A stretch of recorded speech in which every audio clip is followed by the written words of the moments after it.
നമസ്കാരം. അന്താരാഷ്ട്ര വിപണിയിൽ സ്വർണത്തിന്റെ വില വീണ്ടും കൂടി. ആരാണ് ഇതിന്റെ വില നിശ്ചയിക്കുന്നത്? വില നിർണ്ണയിക്കുന്ന ഘടകങ്ങൾ ഏതൊക്കെ? ഇപ്പോഴിതിന്റെ വില ഇത്ര കണ്ട് കൂടാൻ കാരണമെന്ത്? ഈ ചോദ്യങ്ങൾക്കെല്ലാം ഉത്തരം നൽകാനാണ് ഞാൻ ഈ വീഡിയോയിൽ ശ്രമിക്കുന്നത്.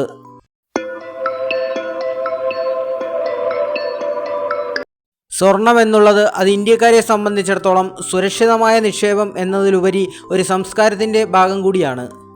പലപ്പോഴും അത് വൈകാരികമായ നിമിഷങ്ങളുടെ ഓർമ്മപ്പെടുത്തലും ആകാറുണ്ട്.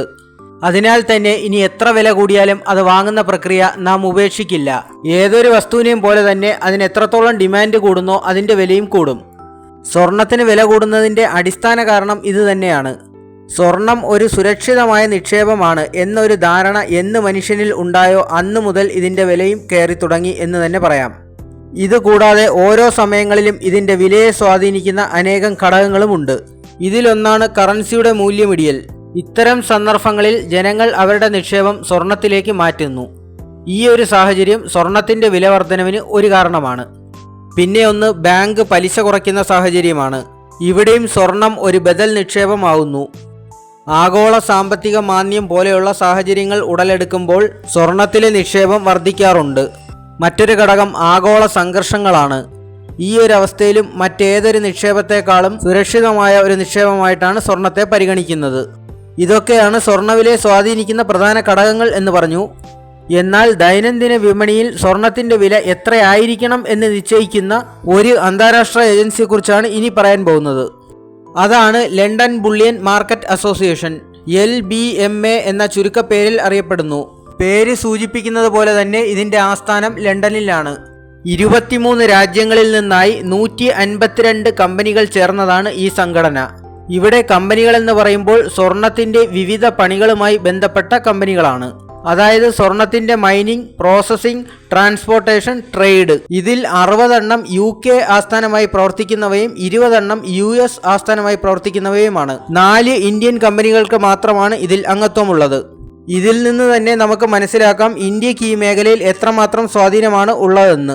ഈ ഒരു സംഘടനയാണ് സ്വർണത്തിൻ്റെ ഓരോ ദിവസത്തെയും അന്താരാഷ്ട്ര വില നിശ്ചയിക്കുന്നത്.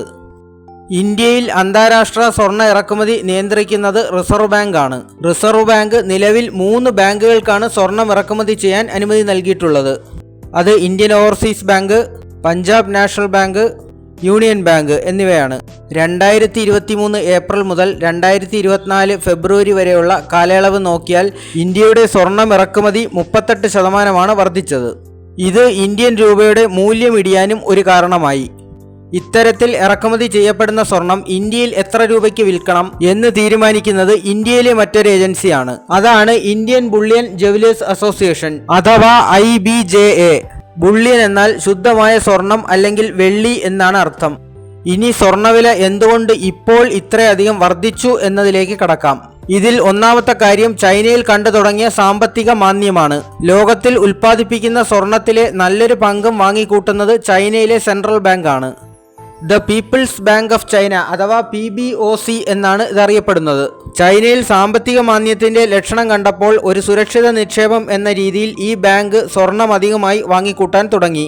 രണ്ടാമത്തെ കാര്യം അമേരിക്കയിൽ ബാങ്ക് പലിശ കുറയ്ക്കാൻ പോകുന്നു എന്ന വാർത്തയാണ്. ഇത് അവിടുത്തെ ഇൻവെസ്റ്റേഴ്സിനെ സ്വർണത്തിലേക്ക് തിരിയാൻ പ്രേരിപ്പിച്ചു. റഷ്യ യുക്രൈൻ യുദ്ധവും ഇസ്രയേൽ ഹമാസ് യുദ്ധവും സ്വർണ്ണവില കൂടാൻ മറ്റൊരു കാരണമാണ്.